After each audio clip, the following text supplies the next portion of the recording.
This video is part of a series where I'm taking excerpts from a conversation I had with Timothy Sandefur on the right to earn a living.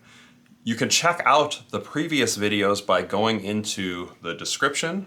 The links will be there. Let's get to the conversation. So we've talked about a little bit about what's right, what's wrong. What would you say to the average person watching this? What would be some changes that could happen, or is there anything individuals can do? Right, we're not going to be lobbying the government. Most individuals here, it's not worth it. What would you perhaps recommend? Maybe two parts. What would be the top 2 or 3 big changes that might be helpful? And then what might you recommend me and others do to help ensure the right to earn a living? Well, of course, my boss would want me to mention that the number one thing you can do is donate to the Goldwater Institute in Phoenix, Arizona, to support our work in defending the right to earn a living. But the second thing is, well, let me start with a big thing and work my way down to what ordinary people can do. The big thing that I think would help a great deal is for the United States Supreme Court to declare that this right to earn a living is every bit as precious as freedom of speech, freedom of religion, freedom of assembly, and all the other rights that are in the Constitution. Unfortunately, since almost a century now, since the 1930s, the U.S. Supreme Court has downplayed the importance of this right. It occasionally mentions it, but then in practice, it has not really enforced it. And what it's done instead is it's implemented a legal principle called the rational basis test. And that's a rule that says that if government takes away your freedom to earn a living, that the court will say that's perfectly fine as long as it's rational. Well, rational is a very broad term in the law. It does not actually mean reasonable, as you and I would use it. It means anything that's not obviously totally corrupt and insane. And that standard is so lax that the government always wins. And it's really an obsolete relic of legal thinking from a century ago. Now, fairly recently, the U.S. Supreme Court has made clear that the rights protected under the Constitution are those rights that, here's the quote that they use, that are deeply rooted in this nation's history and tradition. So if you can point out a right that is deeply rooted in the nation's history and tradition, that receives this kind of fundamental, top-notch legal protection like speech or religion. Well, the right to earn a living is deeply rooted in this nation's history and tradition. I mean, it's hard to imagine the America without the American dream, right? So that would be the number one thing, would be for the court to emphasize this is a fundamental human right fully protected by the Constitution. Now, as far as what ordinary people can do, mention the lobbying thing, there really is no reason why you couldn't go lobby the government. When you see a bill like this blow dry bill, show up and speak up for the consumer. Nobody does that, and there's no reason you couldn't do that. We have a lot of regulatory agencies in the states and the federal government that have spots on them for ordinary folks to serve on. And in fact, a few of my colleagues serve on some of these agencies to speak up for the ordinary person, say, why do we have this law in the first place?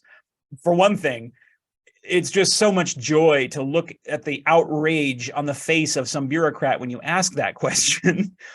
But beyond that, I would say to cultivate, and this is something everybody can do, to cultivate this spirit of entrepreneurialism and this admiration and respect for people who earn a living through hard work and deserve the fruits, to keep the fruits of their labor.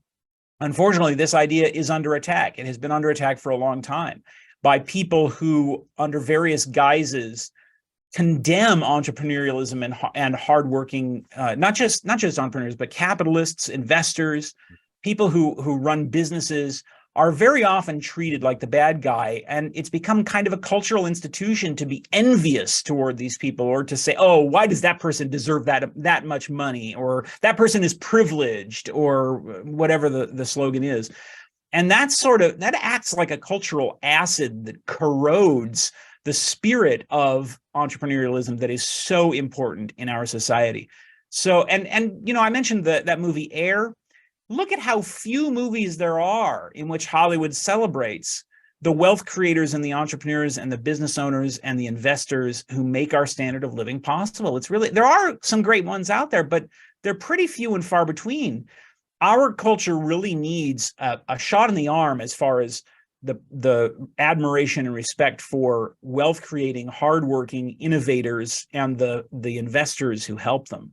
So that would be my number one advice. If you're not a political person, if you're not going to go down there and lobby the government, if you're not going to sue the government or become a lawyer or a scholar, one thing you can do is teach your kids to appreciate how much risk, how much courage, how much bravery, how much honesty are involved in what I said earlier, the bourgeois virtues, in the society of the free market. It's a glorious thing. We should celebrate it. Yeah, absolutely. Fantastic advice. So, well, thanks for taking some time for the conversation. I have behind me here, right, your Right to Earn a Living book. Any other books you have?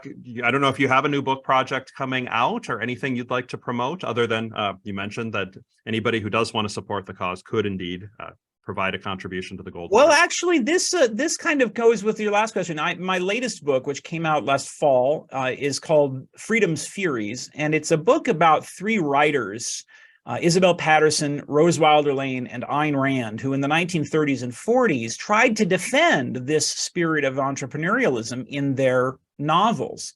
Rose Wilder Lane is not that well known to people, but she actually was the secret co-author of the Little House on the Prairie novels with her mother, Laura Ingalls Wilder. And Isabel Patterson has been largely forgotten nowadays, but in her day, she was one of the most important journalists in the country.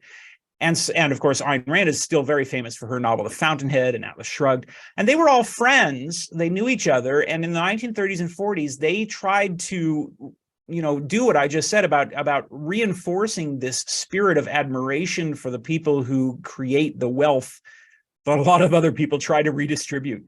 So people interested in this, in the cultural aspect of the right to earn a living, might be interested in my latest book, Freedom's Furies. Super. Well, thank you. Thanks to everybody for watching today. If you either like something or if you disagree with something, please go ahead and leave a comment. Would love hearing from both those who agree and disagree, as long as everything's in respectful tones, of course. And look forward to seeing everybody in the next video.